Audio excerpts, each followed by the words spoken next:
Halo sahabat semuanya, semoga kita semua dalam keadaan sehat. Saya Ananda Wiraputra. Hari ini kita akan membahas materi tentang perjuangan menghadapi disintegrasi bangsa. Upaya untuk mencegah disintegrasi bangsa melibatkan berbagai tindakan seperti pendidikan multikultural, promosi toleransi, hingga keadilan sosial. Disintegrasi bangsa adalah suatu proses yang dapat terjadi secara damai melalui referendum kemerdekaan atau dengan kekerasan melalui pemisahan diri dan perang saudara. Indonesia sebelum dan sesudah menyatakan kemerdekaan memiliki banyak organisasi yang menganut ideologi berbeda.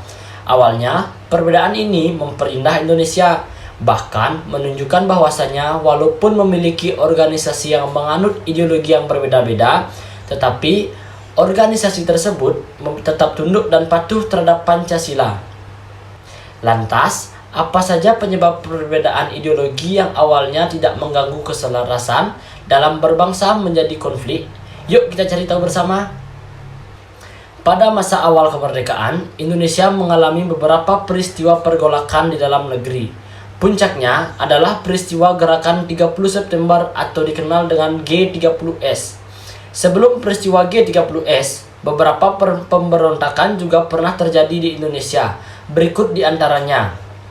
Inilah berbagai pergolakan di dalam negeri dari tahun 1948 sampai 1965. Pada hakikatnya, pemberontakan PKI di Madiun adalah puncak pertentangan ideologi dan politik antara beberapa partai di Indonesia. Akar dari pertentangan ini ialah Perjanjian Renville, di mana wakil dari Indonesia yang menandatangani Perjanjian Renville ialah Perdana Menteri Amir Syarifuddin.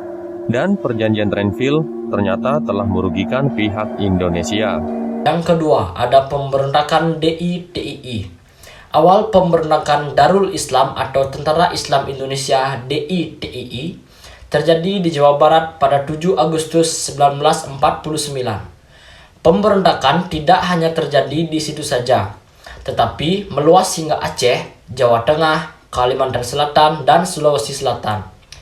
Kartosoewirjo yang merupakan pemimpin DITII tidak mau mengakui pemerintah RI di Jawa Barat akibat penghapusan kesepakatan Perjanjian Renville. Pemerintah kemudian mengerahkan TNI untuk menumpas pemberontakan DITII dalam operasi Bratayuda dan Pagar Betis. Akibatnya, Sekar Maji Madijan Kartosoewirjo dijatuhi hukuman mati. Yang ketiga ada pemberontakan APRA. APRA menyerbu kota Bandung secara mendadak dan melakukan tindakan teror. Puluhan anggota APRIS gugur. Diketahui pula kemudian kalau APRA bermaksud menyerang Jakarta. Ingin membunuh antara lain Menteri Pertahanan Sultan Hamengkubuwono IX dan Kepala APRIS Kolonel TB Simatupang. Yang terakhir ada peristiwa Andi Aziz. Pemberontakan ini dipelopori oleh Andi Aziz pada tahun 1950 yang dianggap sebagai mantan perwira KNIL. Latar belakang peristiwa ini karena Andi Aziz ingin mempertahankan negara Indonesia Timur. Di samping itu, faktor lainnya disebabkan adanya keinginan Andi Aziz untuk menentang campur tangan APRIS atau Angkatan Perang Republik Indonesia Serikat. 8 Agustus 1950, KNIL dan KL sudah sangat lemah. Menyadari kedudukannya yang sangat kritis, KL dan KNIL minta berunding.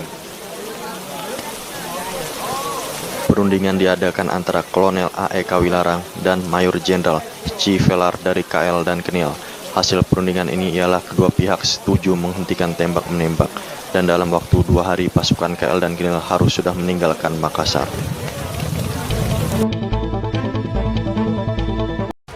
Baiklah pemirsa, itu materi yang dapat saya sampaikan. Jika ada salah kata, mohon dimaafkan.